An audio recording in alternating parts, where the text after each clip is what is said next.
여러분, 모세와 유다는 여러 가지 면에서 참 비슷한 사람들이었습니다. 그렇죠? 우리가 성경에서 볼 때 많은 교육을 받았죠.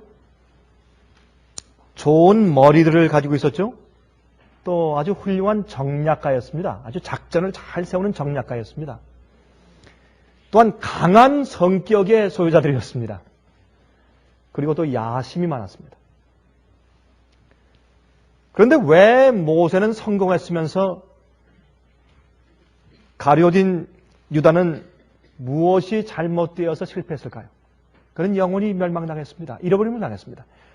똑같은 자질과 똑같은 그런 힘 있는 성격을 가지고 있었음에도 불구하고 한 사람은 성공하고 한 사람은 실패했습니다. 그 이유가 어디 있을까요? 꽤 단순하고 쉬운 얘기 같지만 그러나 우리가 꼭 마음 가운데 둬야 할 굉장히 중요한 그런 교훈이 이 속에 있는 것 같습니다. 우리 다 같이 민수기 12장에 있는 말씀을 좀 펴서보겠습니다. 민수기 12장 3절을 먼저 읽고 그 다음에 6절부터 8절까지 있는 말씀을 읽겠습니다. 민수기 12장 3절. 여기에 이런 말씀이 있습니다. 이 사람 모세는 온유함이 지면의 모든 사람보다 승하더라. 제가 볼 땐 여기에 있는 이 12장 3절 말씀은 아마 모세가 쓴 게 아니라 여호수아가 쓴 것 같습니다.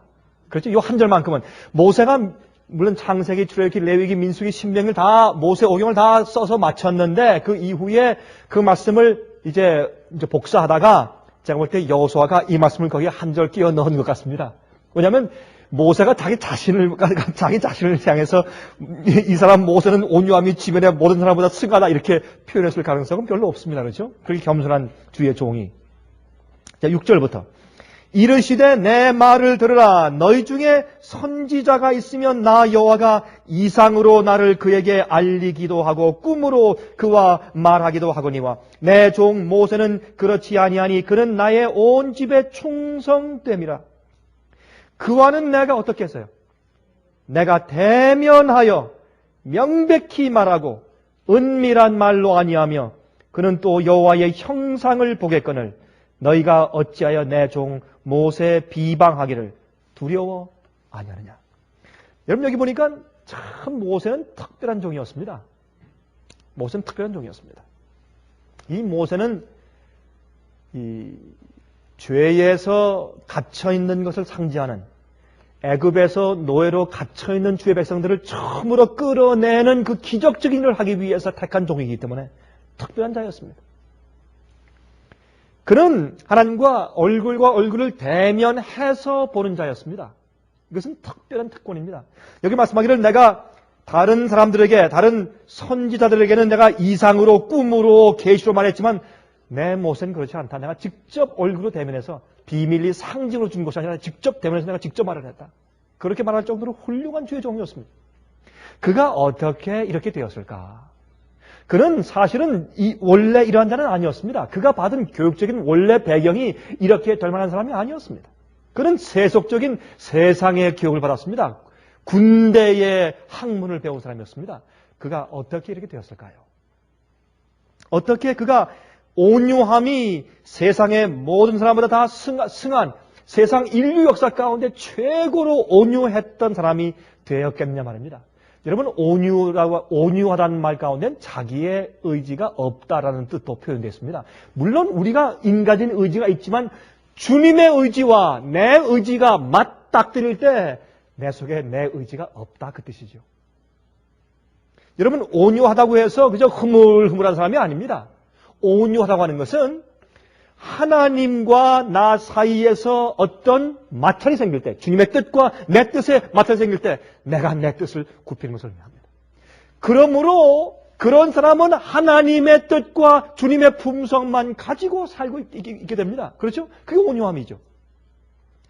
여러분 우리 속에 나의 아집과 나의 고집과 나의 잘못된 그런 성품이 없어서가 아니라 내가 하나님의 뜻과 주의 성품을 내 속에 담고 그대로 살기로 내가 결정하고 굴복한 상태가 온유이기 때문에 다른 사람에게 아무리 공격을 받아도 원수를 갚지 않는 것입니다.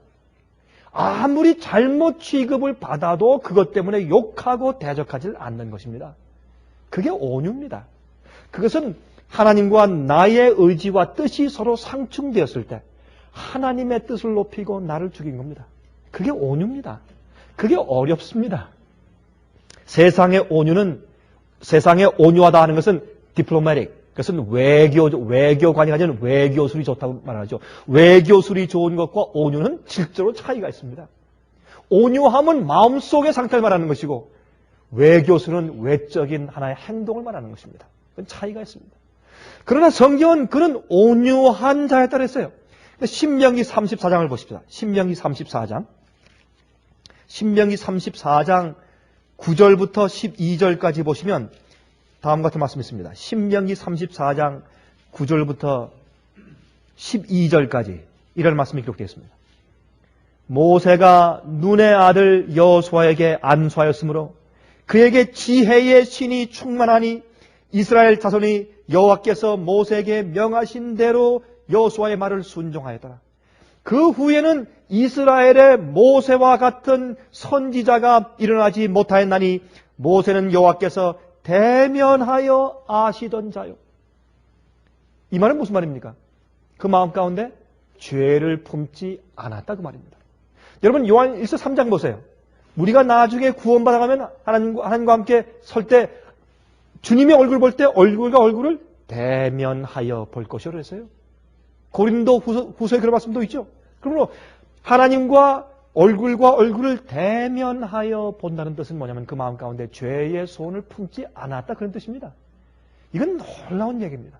이런 얘기가 계속 있음에도 불구하고 사람들은 우리가 우리 속에 있는 죄를 온전히 승리할 수 있다는 것을 많은 그리스도인들이 부인하고 사는 것입니다. 11절 여호와께서 그를 애굽 땅에 보내사 바로와 그 모든 신하와 그 온 땅의 모든 이적과 기사와 모든 큰 권능과 위엄을 행하게 하심에 온 이스라엘 목전에서 그것을 행한 자더라 그랬습니다. 여러분 여기 주님께서 택하신 주의 종이 있습니다. 여러분 아십니까? 주님께서 이렇게 택하신 종이 있다는 것은 그 종을 통해서 택한 한 백성을 인도하시기 위한 주님의 계획이 있다고 말입니다. 이러한 놀라운 세상에서 이렇게 온유한 자가 없었다고 말할 정도로 하나님과 얼굴을 대면해서 듣고 말하던 자라고 설명한 이유는 이 자를 선택한 이유는 이 사람을 높이기 위해서 아닙니다. 이 사람을 통해서 주님께서 명령하시고 주님께서 교훈하셔서 한 준비된 백성을 인도하시고 이루시기 위해서입니다. 마지막 시대도 주의 종들이 이러한 종들이 있어요. 왜요? 마지막 한 백성을 인도하기 위해서. 세상에 교파가 많고 인류 종족이 많지만 그 중에서 같은 진리와 빛을 가지고 같은 이런 영적인 경험을 하는 백성들을 한 민족, 한 백성을 주님께서 골라내서 빼서 그들을 인도하기 위해서 한 교회를 영적인 이스라엘 백성을 인도하기 위해서 그렇게 하시는 것입니다. 여러분 종종 전 이번 주에 여러 번 전화를 받았습니다. 종종 저에게 사람들이 전화합니다.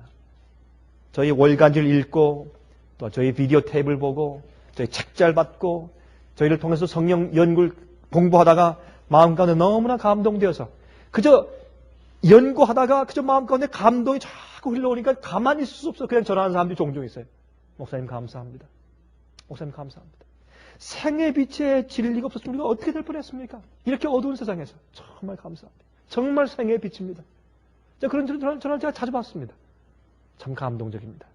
비록 여러 다른 군대에 있지만 다른 데 살고 있지만 그러나 한 민족을 한 백성을 민족은 어떤 종족이 아니라 한 백성을 한 교회를 주님께서 인도하시는 것을 우리가 보는 것입니다. 요한복음 6장입니다. 요한복음 6장을 보십시다. 자, 지금까지 우리가 모세에 대한 성경 말씀을 잠깐 보았고 이제 요한복음 6장에 있는 가룟 유다에 대해서 잠깐 보십시다. 요한복음 6장 70절과 71절에 다음과 같은 말씀이 있습니다. 요한복음 6장 70절과 71절. 예수께서 대답하시되 내가 너희 12를 택하지 아니하였느냐? 그러나 너희 중에 한 사람은 뭐라고요? 마귀니라. 마귀니라. 참, 여러분 그런데 가만히 보면 이 가룟인 유다는 자원에서 왔지 예수께서 택하신 것은 아닌 것 같습니다. 자원에서 자기가 따른다고 했습니다. 주님께서 할 수 없이 그를 택한 것은 사실이지만 그러나 그가 자원에서 왔습니다. 예수께서 말씀하기를 새들도 둥우리가 있고 여우도 자기 몸과 머리를 둘 굴이 있지만은 인자에게는 머리 둘 만한 것도 없다.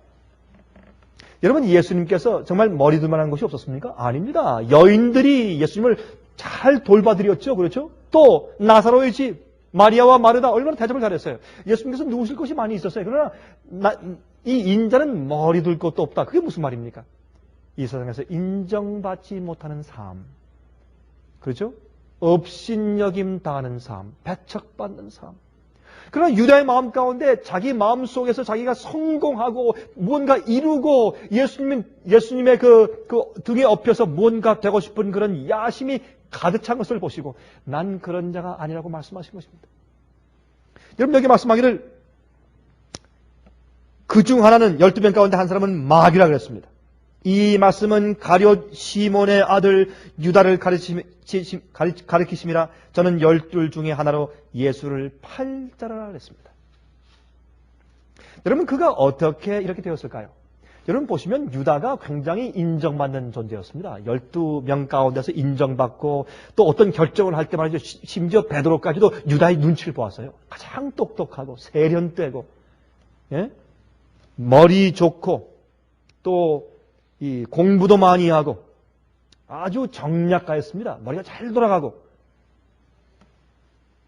그러나 그 속에 예수 그리스도의 정신이 깃들 마음의 여유가 없었습니다. 흥미있는 것은요, 여러분 요한복음 6장을 이제 쭉 보시면 요한복음 6장은 무슨 장이냐면 예수님께서 인자는 나는 하늘에서 내려온 무엇이라? 생명의 떡이라. 너희가 내 살을 먹고 내 피를 마시지 않으면 나와 아무 상관이 없고 너에게 영생이 없다. 그 말을 했을 때 사람들이 너무 어렵다. 이게 무슨 뜻이냐? 아니 우리가 자기 살을 뜯어 먹으라는 그런 얘기냐? 하면서 사람들이 한 사람이 떠나갔습니다. 다시는 떠나간 다음에 다시는 예수님과 함께 같이 걷지 않았다 그랬습니다. 그 장을 말씀하시면서 예수님께서 이제 12제자에게 너희도 가려느냐 말씀하셨어요. 그때 베드로가 주님이시여 주께 영생의 말씀이 계신데 우리가 어디로 가겠습니까? 네? 우리가 지금 주님과 함께 가면 내가 가만히 주님 말씀 들어보니까 우리 앞길이 훤합니다. 그죠? 뭐 우리가 뭘 당하고 어떻게 될 것, 처지가 뭐 따분한 것 훤합니다. 하지만 주님께 영생의 말씀이 있는데 우리가 어디로 가겠습니까? 여러분,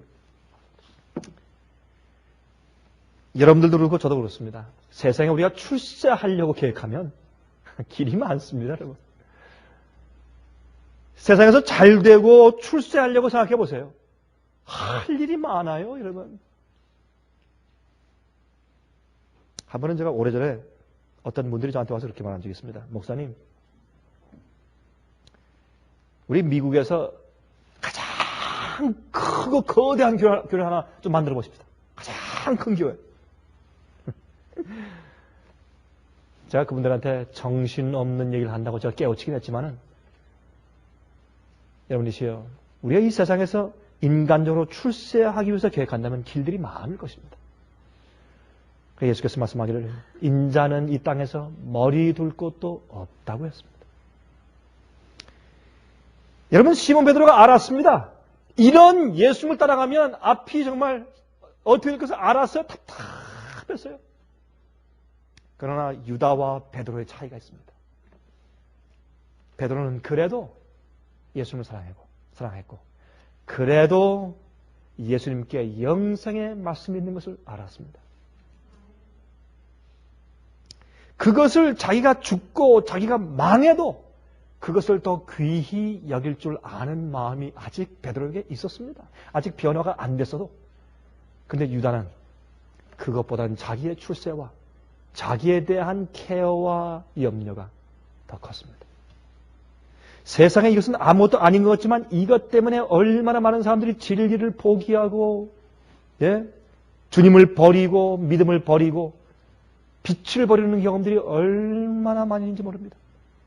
근데 그 일을 하면서 마음 가운데 가책이 있으니까 그 일을 하면서 무엇으로 꾸밉니까?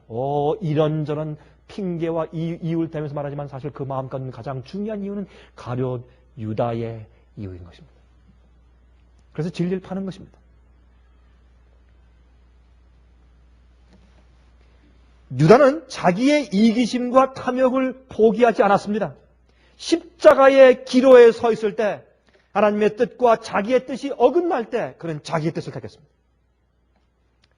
이 사실 말이죠. 여러분, 이 유다가 예수를 팔았다. 아니, 하루아침에 그렇게 싹 그 돌변하고 돌아가가지고 정말 한국말로 획가닥 해가지고, 한국에서는 그래, 획가닥 한다 그래요, 말을. 우리 미국에서는 우리 이민 사람들은 그런 말 사용하지 않지만 한국에서는 그런 말 많이 사용합니다. 그렇게 정말 180도 갑자기 돌아서가지고 말이죠. 그래가지고 갑자기 예수를 팔았다. 그것이 아니라 유다는 말이죠.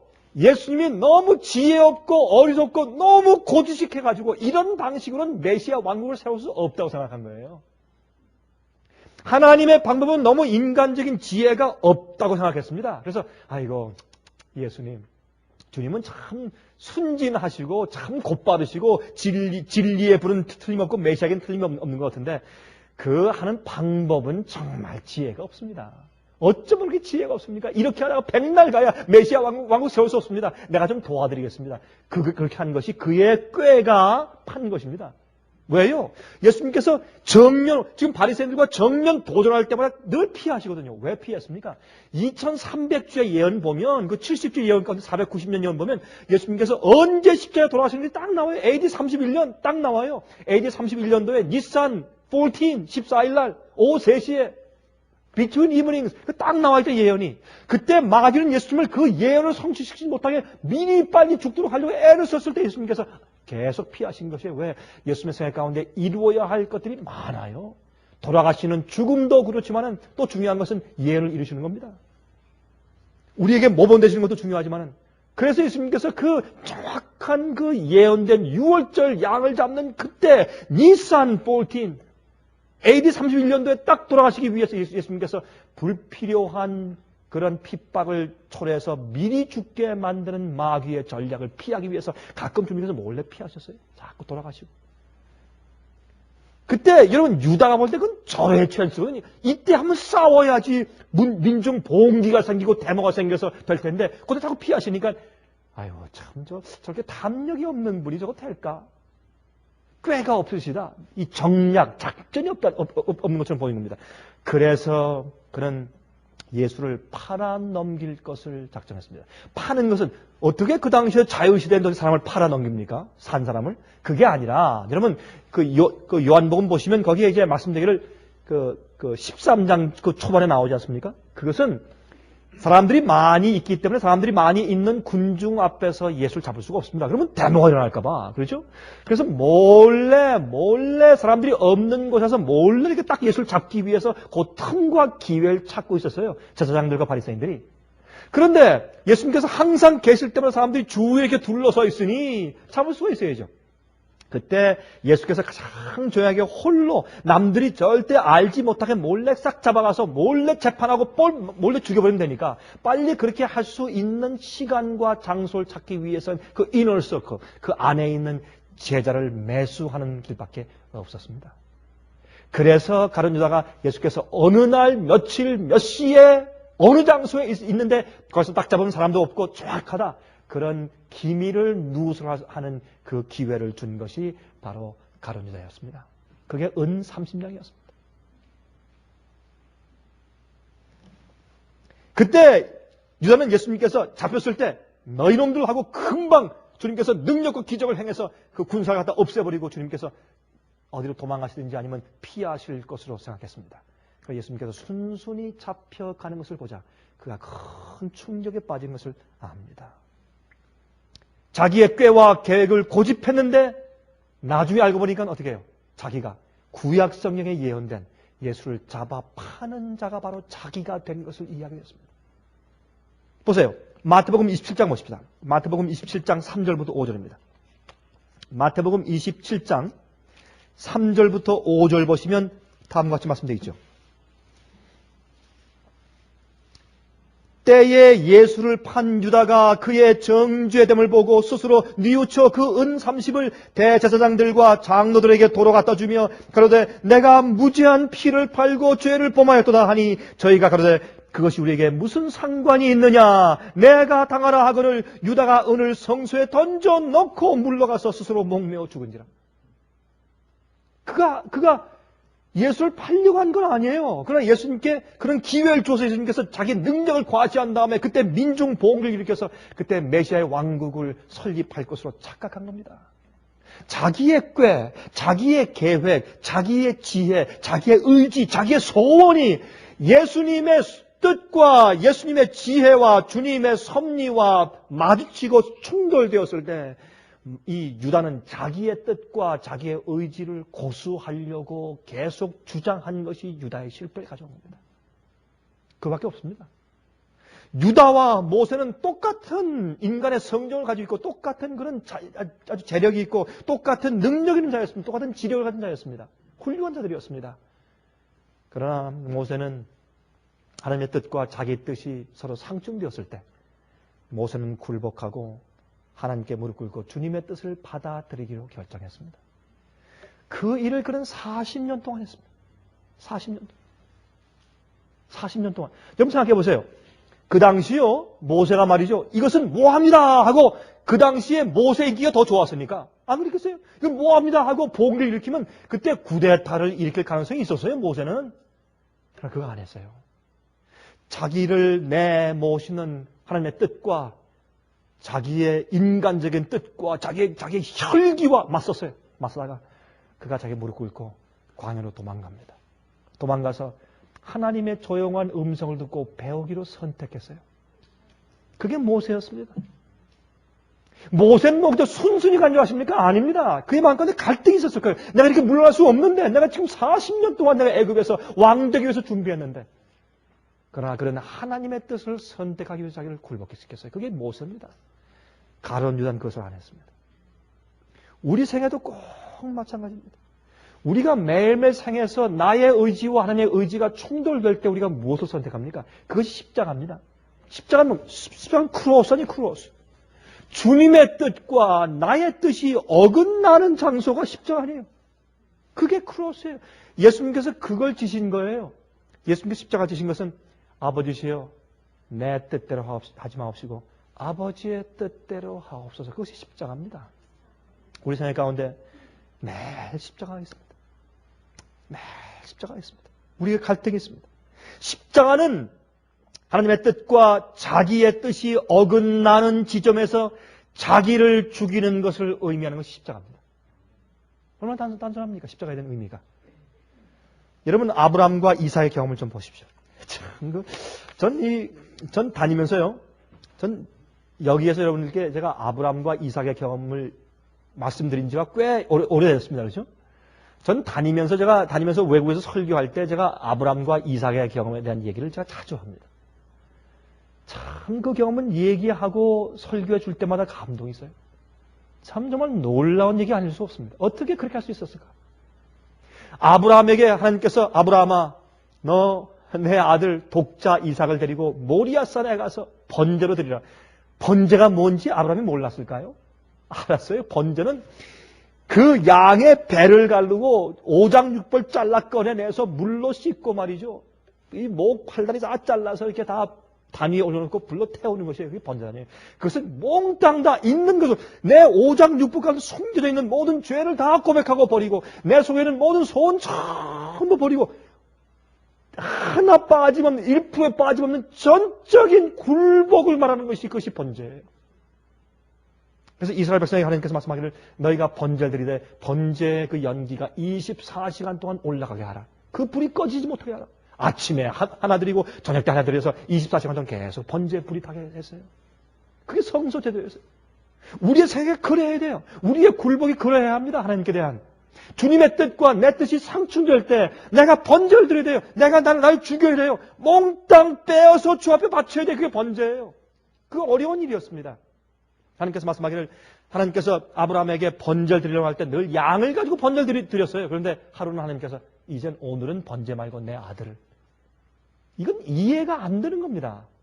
이건 정말 말도 안 되는 경우, 이건 논리에 맞지 않는 일이고 너무나 잔인한 일이에요. 이방신을 섬기는 사람들도 그런 짓은 안 합니다. 근데 하나님이 인류를 위해서 당신 아들을 메시아를 보내시겠다고 계획하신 복음을 주신 그 하나님이, 그래서 성소 제례와 양잡아 제사하는 것을 가르친 그 하나님께서 아들을 갖다 죽이라고요? 이건 너무나 상처된 말씀이에요. 그러나 아브라함은 믿었습니다. 신뢰했습니다. 하나님께서 아브라함에게 아브라함아 내 뒷뜰에서 해라. 그러면 좀 더 쉽겠죠. 그냥 빨리 해버리고 끝나면 더 쉽겠죠. 그러나 아니다. 3일 길을 걸어가서 모리아산에 가서 거기서 죽여라. 야, 여러분 이건 3일 길을 가면서 3일 길을. 예? 생각해보세요. 3일 길을 걸어가면서 아브라함을 하나님이시여 그 천사 다시 보내주셔서 주님께서 실수했다고 말해주십시오.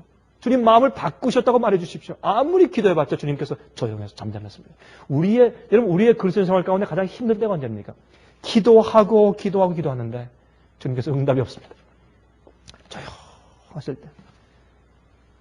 그때 제일 힘든 것 같아요. 그렇죠? 그럴 때가 종종 있습니다. 우리의 마음과 믿음을 시험하시기 위해서 가끔 조용한 때가 있어요. 여러분 아시죠? 우리가 가끔 그런 경험을 하기 때문에. 그래서 오죽하면 이 아브라함이 자기 아내 사라 깨우지 않고 아마 사라를 깨워가지고 여보 갔다 오겠수다. 어딜 가시오? 모리아산에 뭐하러 가십니까? 이삭 드리러 뭘로요? 번제로요? 아이고 당신 정신 나갔고요 이제. 당신 정신 나갔고요. 아마 욥의 부인 비슷했을 거예요. 예? 당신 하나님 저주하고 죽으시오. 큰 차이가 없었을 거예요. 당신 이제 정말 하나님 믿고 믿다가 이제 정말 정신 나갔고 You really out of your mind. 정말 정신 나갔군요 이제. 오죽하면 잠자는 부인 깨우지 않고 몰래 이삭 만들어 갔습니다. 근데 이 아브라함의 믿음이 나오는데 그 산 밑에 가서 그 이제 그 종들을 놓아두고 우리가 가서 번제 드리고 올 터이니, 그게 아브라함의 믿음이었어요. 내가 내 아들을 죽이면 하나님께서 내 아들을 부활시켜 주실 것이다. 주님께서 분명히 날 좀 시험하시는 건데 시험하신 다음에 분명히 내 아들을 부활시킬 것이다. 그렇게 믿었어요. 그리고 이제 아들을 데리고 올라가는 겁니다. 올라가는데 세 번 질문하죠, 아들이. 그렇죠? 아버지 참 이상합니다. 아버지는 이런 실수를 한 적이 없는데 양도 있고 나무도 있는데 불도 있는데 어떻게 죄송합니다.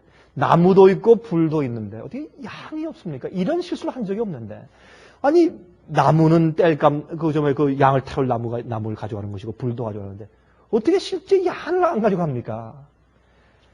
이때 히브리 성경 가운데만 있는 말씀인데 우리 영어나 한국말 성경 가운데 그 말씀이 번역할 수가 없어요. 그 말씀 가운데 히브리 성경 가운데 long pause, 긴 잠시 쉬는 공간이 있어요.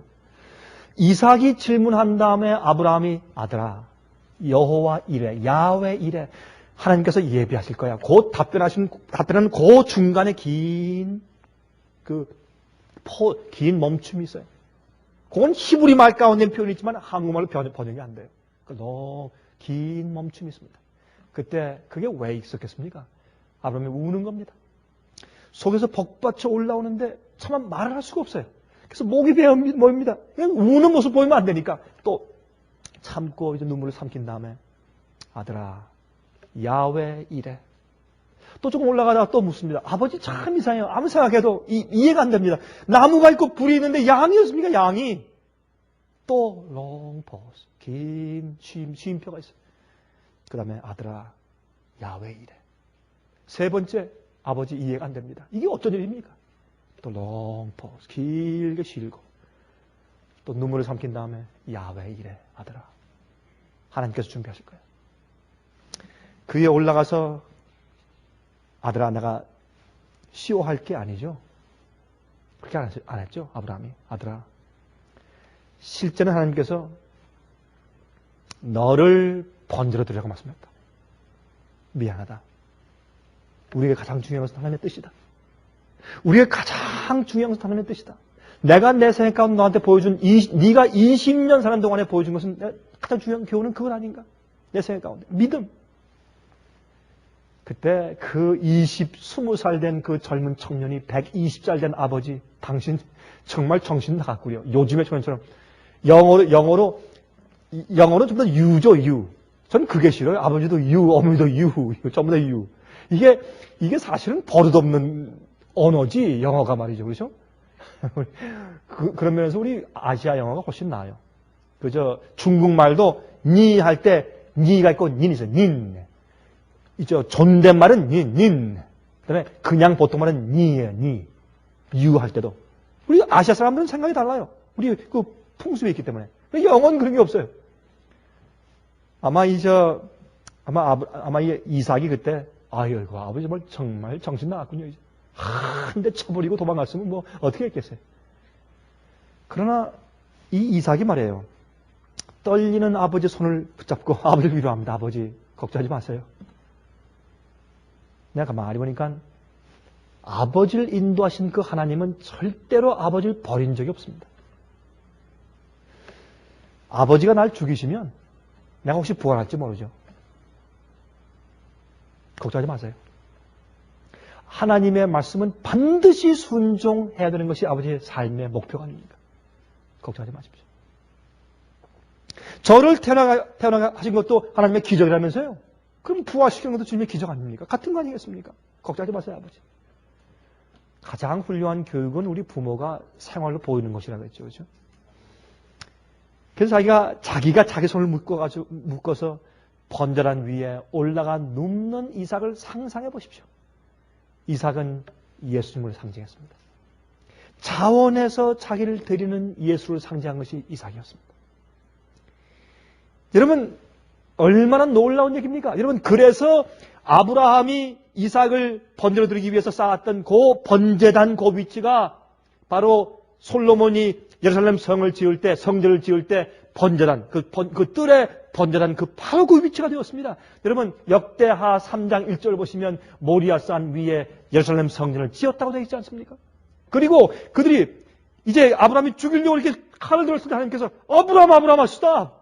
알았다. 이제 내가 정말 나를 경외하는 줄 내가 알았다. 그 첫째 천사의 기별이에요. 그렇죠? 여러분 요한계시록 14장 6절 7절 보세요. 거기에 어떻게 되어 있습니까?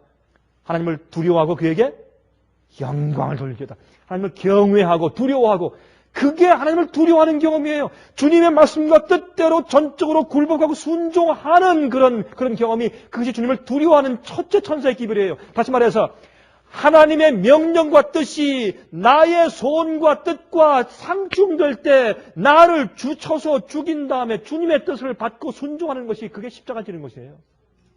이 아브라함은 그때 십자가 지는 것이 무엇인지 이해했어요. 그가 그 산 위에서. 그 다음에 이제 그들이 무엇을 들었습니까? 그들이 기뻐서 아버지와 아들이 이제 서로 끌어안고 있을 때 그들이 양이 매 하고 양 우는 소리를 들었어요. 그래서 그들이 성경을 보면 그들이 고개를 들어서 보니까 저기에 가시덤불에 그 수양의 뿔이 걸려 있는 것을 보았다 그랬어요. 그들이 거기에 가서 그 양을 건져다 와서 번제로 드렸습니다. 여러분 눈을 들어서 저쪽에 양을 보았어요. 다시 말해서 예루살렘의 그 성전 안에 있는 번제단 위에서 눈을 들어서 보면 영문 밖에 갈바리가 보이는데 그 갈바리 양이 걸려있는 그 덤불 바로 그 장소가 예수님께서 십자가에 돌아가신 골고다 언덕이 된 것입니다. 정확하게 그게 이것이 바로 십자가의 의미예요. 하나님의 뜻과 내 뜻이 상충될 때 내가 무엇을 택하느냐 말입니다. 모세는 자기 백성을 구원하겠다는 사명감이 있었어요. 유다도 성경의 예언을 이루기 위하여 메시아를 도와야 한다는 사명감이 있었어요. 그래서 자원하게 됐어요. 그러나 모세가 애굽의 노예 부리는 자를 쳐서 죽인 다음에 자기가 배운 세상의 군대 전략으로 자기 민족을 해방시키려고 한 다음에 실패한 다음에 하나님께서 그를 미디안 광야로 보냈을 때 그는 40년 동안 순종했어요. 40년 동안 그는 나중에 여러분 하나님께서 그를 보내시면서 가시 떨기나무에서 불이 타는 가운데 임재하신 그 경험을 할 때까지 그는 매일 십자가를 지고 하나님의 뜻과 자기 뜻이 어긋날 때 자기 뜻을 굽히는 생활을 배웠어요. 그래서 모세가 된 겁니다. 세상에서 가장 온유한 자가 된 것입니다. 그것을 배우기에 실패한 유다는 예수를 팔았습니다. 얼마나 극적인 두 차이입니까? 나중에 모세가 하나님이시여 나는 내 말이 어눌합니다. 그것은 겸손해서 꾸민 것이 아닙니다. 정말 그렇게 되었습니다. 그만큼까지 낮췄어요. 그때 주님께서 그를 크게 쓰셨습니다. 여러분 성경에서요. 천사의 등에 뭐가 있습니까? 천사들. 천사의 등에 뭐가 있어요? 날개가 있죠. 그 날개는 왜 있습니까? 날개는 왜 있는 겁니까? 날기 위해서 있는 것이죠. 물어보십시다. 날기 위해서는 뭐가 필요합니까? 날기 위해서. 공기가 필요해요. 그렇죠? 공기 없는 곳에서는 날개가 필요가 없습니다. 우리 이 지구의 대기권 바깥에 가면 공기가 있습니까? 없습니까? 없습니다. 그러면 하늘에서 하나님의 보좌에서 이 지구까지 날아올 때 천사가 날개로 난다. 그건 과학적으로 말이 안 되는 겁니다. 맞습니까? 여러분 여기에 우리가 천사의 날개를 이해할 때 배울 것이 하나 있어요. 여러분 이 이사야 6장을 보시면 이 성전 안에서 이사야가 계시 가운데 하나님의 영광을 봅니다. 그렇죠? 그 영광을 보니까 천사들이 그룹 천사가 날개가 6개가 있어요. 6개가 있는데 이렇게 됐어요.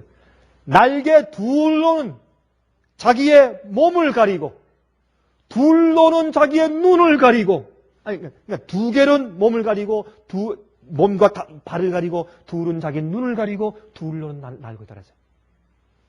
여러분 날개는 날기 위해서도 있는 것이지만 날개는 하나님 앞에 자기를 가리우기 위해서 있는 것이에요.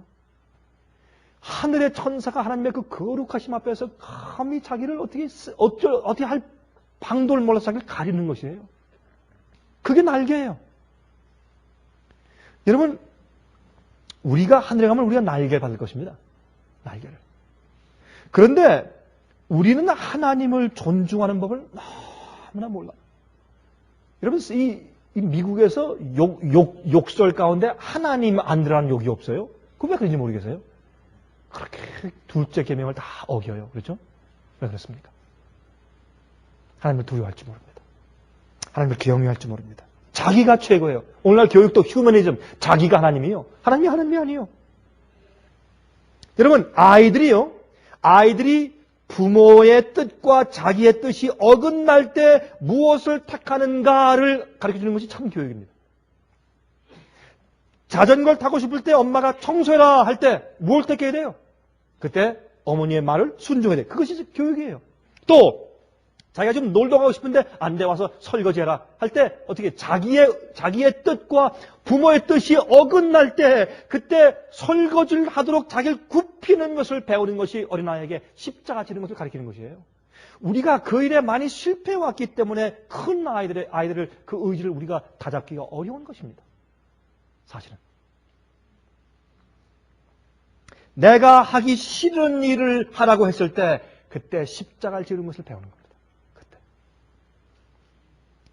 그래서 자기 자신이 자기를 컨트롤하게 하지 말아야 합니다. 그게 십자가 지는 것입니다. 내 뜻과 내 소원이 나를 컨트롤하지 못하게 하는 것. 희생의 정신이 십자가를 지는 것입니다.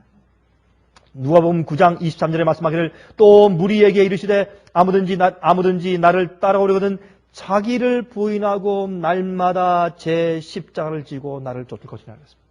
매일매일 우리가 십자가를 지고 따르는 것을 경험해야 나중에 하늘에 가서 늘 주님의 뜻대로만 살죠. 그렇지 않겠습니까? 여러분 이제 곧 제가 볼 땐 모세가 바로 왕 앞에 선 경험이 다시 우리에게도 옵니다. 모세가 그 40년 동안에 그 십자가 지는 경험을 다 경험한 다음에 온유하게 된 다음에 그가 바로 앞에 섰습니다. 이렇게 돼야 주님만 의지하고 자기의 꾀가 없어지고 주님의 뜻대로만 사는 마음과 품성이 생겨야 그때 뭐가 생기는 줄 아십니까? 그때 믿음이 생기고 두 번째 담력이 생겨요. 그때 담력이 생기는 거예요. 나를 의지하잖아요. 어느 정도 힘이 있다가도 그 혈기이기 때문에 금방 넘어져 버려요. 그러나 주님만 의지하면 끝까지 하는 담력이 생기는 거예요. 그때. 그게 십자가 지는 사람이거든요. 그 담력을 가지고 모세가 섰습니다. 그때 제국의 왕 앞에 섰어요. 뭐라 그랬습니까? Let my people go. 내 백성을 내보내라. 그게 쉬운 것이 아니었습니다. 여러분 요한계시록 18장 4절 보세요. 어떻게 말씀합니까? 바벨론을 향해서 뭐라고 말합니까?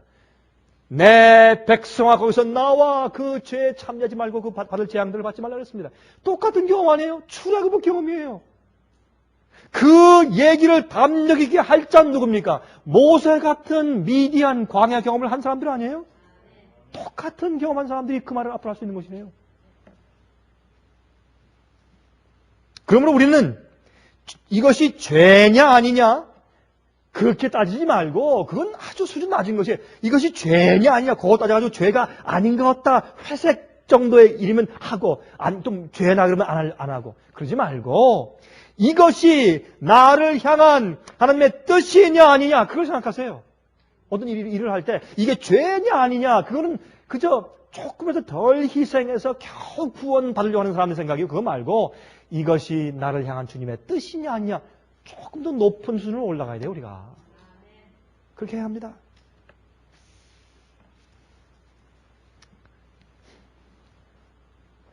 자, 끝으로 이제 이 얘기를 좀 하겠습니다.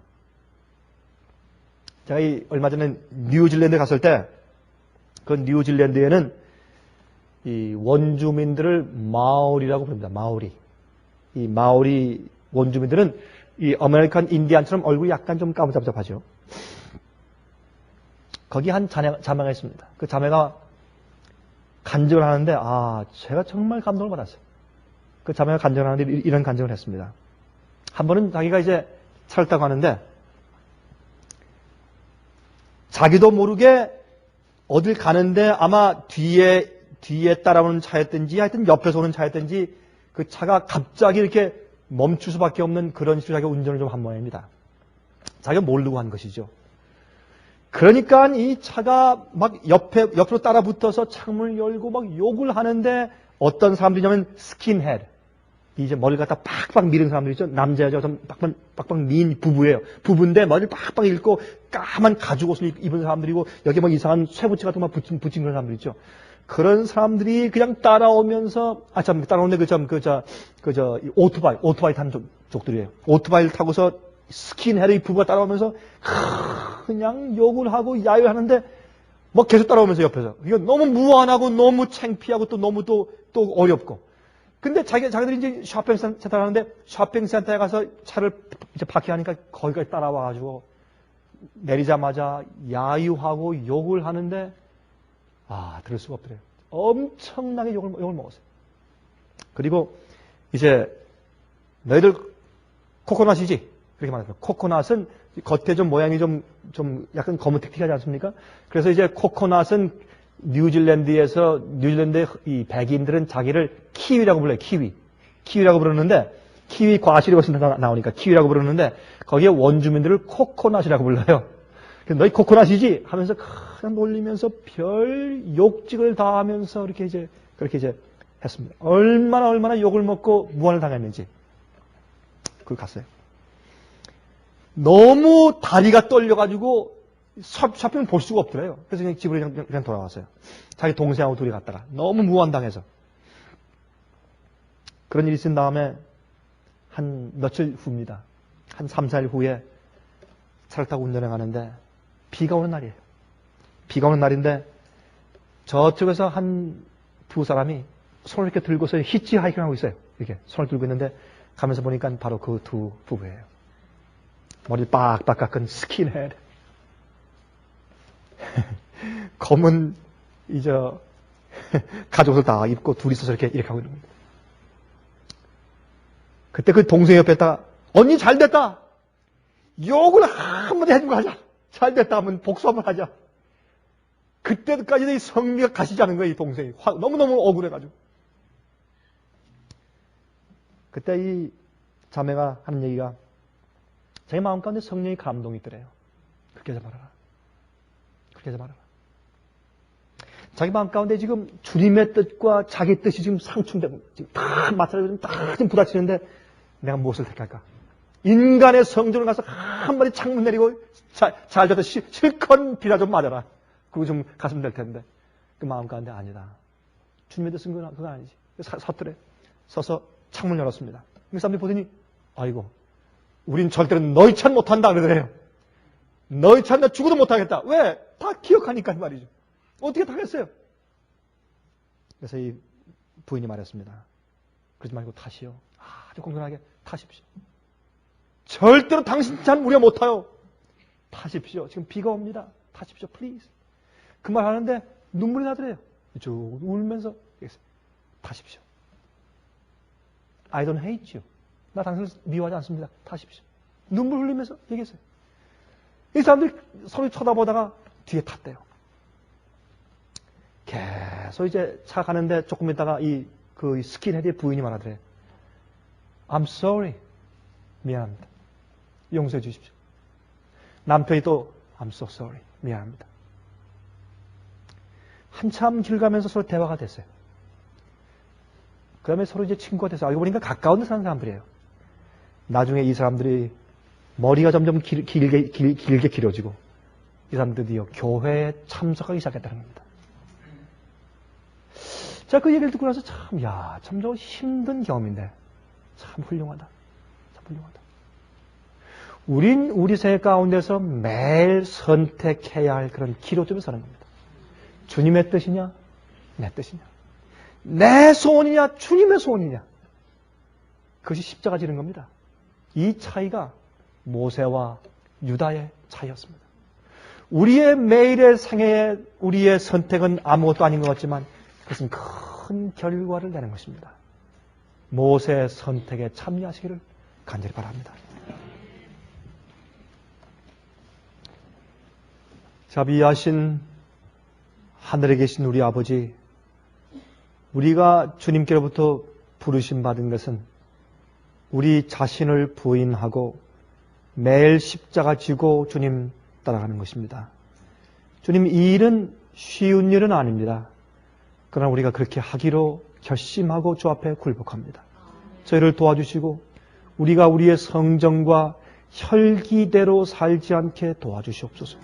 주님의 성령으로 은혜를 주셔서 우리 마음을 감화하사 우리의 뜻대로 선택하지 않게 도와주시고 모세의 그 거룩한 결정과 삶을 본받게 하셔서 마지막에 주님께서 주의 종들을 택해서 바벨론에서 주의 백성들을 불러내실 때 우리가 그 자리에 참여하게 도와주시옵소서. 살아계신 예수 그리스도의 거룩하신 이름을 의지하여서 간절하게 기도합니다.